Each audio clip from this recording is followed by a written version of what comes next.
കേരളത്തിന്റെ മുഖ്യമന്ത്രി ആരാണ്? സംശയമില്ലല്ലോ, ശ്രീ വി ഡി സതീശൻ. കേരളത്തിന്റെ തുറമുഖ വകുപ്പ് മന്ത്രി ആരാണ്?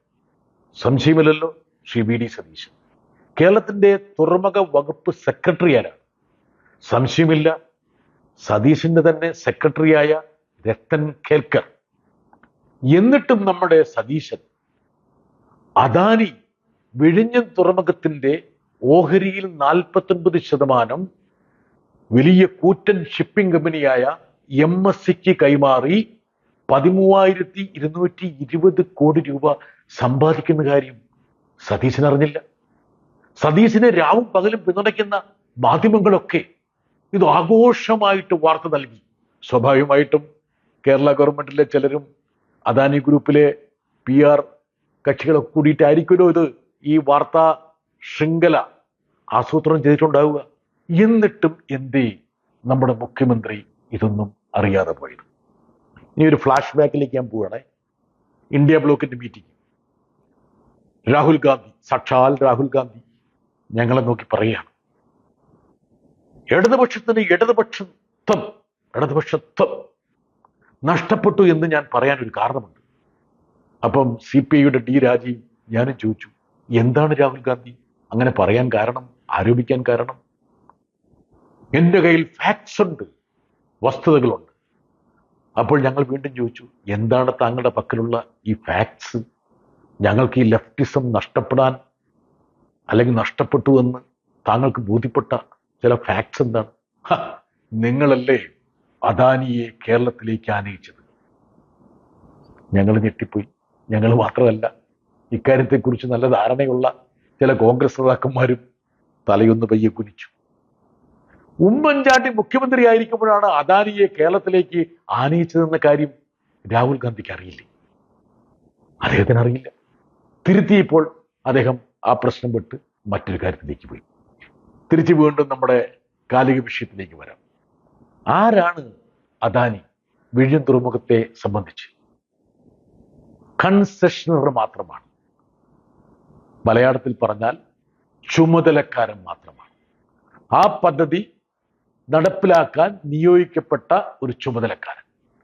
വിഴിഞ്ഞം തുറമുഖത്തിന്റെ ആത്യന്തിക ഉടമസ്ഥാവകാശം കേരളത്തിൻ്റെതാണ്, കേരളത്തിലെ ജനങ്ങൾക്കുള്ളതാണ്.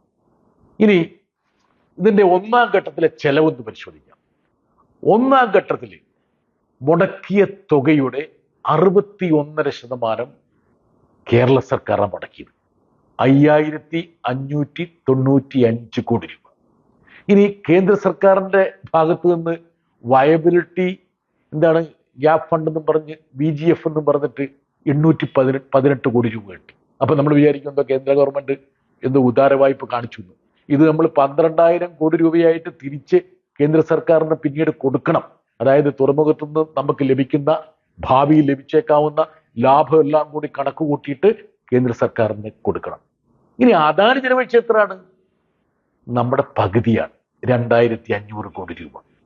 2,500 കോടി രൂപ മാത്രം ചെലവഴിച്ച അദാനി തങ്ങളുടെ കമ്പനിയുടെ 49% ഓഹരി MSCക്ക് വിറ്റ് 13,220 കോടി രൂപ സമ്പാദിക്കുന്നു. 5 മടങ്ങ്. കരാറൊരു വ്യവസ്ഥയുണ്ട്. ഈ ഓഹരി ഘടനയിൽ മാറ്റം വരുത്തുന്നതിന് മുമ്പ് കേരള സർക്കാരിന്റെ മുൻകൂർ അനുമതി വാങ്ങണം. സതീശന് അറിഞ്ഞു പോലുമില്ല. പക്ഷെ Adani stock exchange board of India സെബിക്ക് അപേക്ഷ സമർപ്പിച്ചു. ഇന്ത്യയിലെയും വിദേശത്തെയും എല്ലാ പത്രങ്ങളും റിപ്പോർട്ട് ചെയ്തു. എന്തേ നമ്മുടെ മുഖ്യമന്ത്രി അറിയാതെ പോയി? രാഹുൽ ഗാന്ധി, ഞങ്ങളുടെ ലെഫ്റ്റിസം ചോർന്നുപോയി എന്ന് നിങ്ങൾ ആരോപിച്ച ഒരു കാര്യത്തിൽ നിങ്ങളുടെ മുഖ്യമന്ത്രിക്ക് കേവലപരമായിട്ടുള്ള അറിവ് പോലും ഇല്ല എന്ന് വന്നാൽ എന്തായിരിക്കും ഒരു ഭരണ സംവിധാനത്തിന്റെ ഒരവസ്ഥ?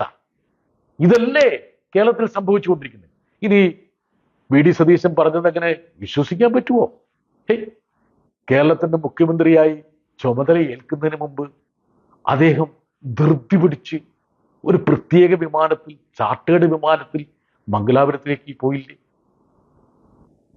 കോൺഗ്രസിനെ പിന്തുണയ്ക്കുന്ന മാധ്യമങ്ങൾ പോലും പറഞ്ഞില്ലേ, അദാനി ഗ്രൂപ്പാണ് ആ പ്രത്യേക വിമാനം ഏർപ്പെടുത്തിയത്. അതിന്റെ പണം കൊടുത്തത് അദാനി ഗ്രൂപ്പുമായിട്ടുള്ള ചർച്ചയ്ക്ക് വേണ്ടിയാണ് അദ്ദേഹം പോയത്. അതുകൊണ്ടാണോ വി ഡി സതീശൻ താങ്കൾ തുറമുഖ വകുപ്പ് സ്വന്തം പക്കൽ വെച്ചത്? മുൻ സർക്കാരിന്റെ കാലത്ത് അത് സഖ്യകക്ഷിയിലെ ഒരു മന്ത്രിക്കായിരുന്നു അതിന്റെ ചുമതല. എന്തേ മുഖ്യമന്ത്രി ആ വകുപ്പ് കയ്യിൽ വെക്കാൻ കാരണം? വകുപ്പ് കയ്യിൽ വെച്ചിട്ടും ഈ അദാനി ഇതുപോലുള്ള വലിയ ഒരു വ്യാപാരത്തിൽ ഏർപ്പെട്ട കാര്യം എന്തേ അദ്ദേഹം അറിയാതെ പോയി? ഞാൻ മനസ്സിലാക്കിയതാണ്, എത്രയോ കാലം മുമ്പ് തന്നെ അദാനി ഇക്കാര്യത്തിൽ ചില കരുനീക്കങ്ങൾ ആരംഭിച്ചിരുന്നു. ഈ വിഴിഞ്ഞം തുറമുഖത്തിന്റെ കേരള ഗവൺമെന്റിനെ പ്രദാനം ചെയ്യുന്ന ഉദ്യോഗസ്ഥർ ഈ ഊഹാപോഹം കേട്ടപ്പോൾ അദാനിയുടെ പ്രധാനപ്പെട്ട ഉദ്യോഗസ്ഥരോട് ചോദിച്ചിരുന്നു, ഇങ്ങനെ ചില ഊഹാപോഹങ്ങൾ ഞങ്ങൾ കേൾക്കുന്നുണ്ട്, നിങ്ങൾ MSC ആയിട്ട് ഒരു കരാറിലേക്ക് പോകുന്നു, ഞങ്ങളുടെ അനുമതിയില്ലാതെ, കേരള ഗവൺമെന്റിന്റെ അനുമതിയില്ലാതെ അത്തരമൊരു പരിപാടിയിലേക്ക് പോകുന്നത് നിയമവിരുദ്ധമായിരിക്കും കേട്ടോ എന്ന് ഇതിന്റെ ചുമതലക്കാര് ചോദിച്ചതാണ്.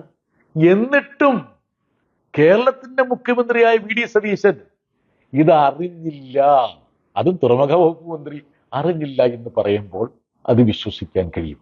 ഇനി ഈ ഒരു ഇടപാടിന്റെ മറ്റ് വശങ്ങൾ സ്വാഭാവികമായിട്ടും വരും ദിവസങ്ങളിൽ വിലയിരുത്തപ്പെടേണ്ടതാണ്.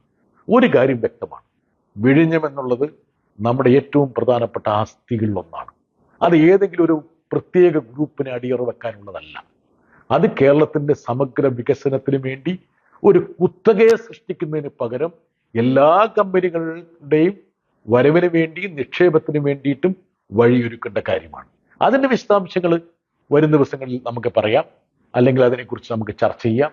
പക്ഷേ ഇപ്പോൾ സംഭവിച്ചിരിക്കുന്ന കാര്യങ്ങളിലെ ദുരൂഹത അനാവരണം ചെയ്യപ്പെടണം, മറനീക്കി വസ്തുതകളും സത്യവും പുറത്തു വരണം.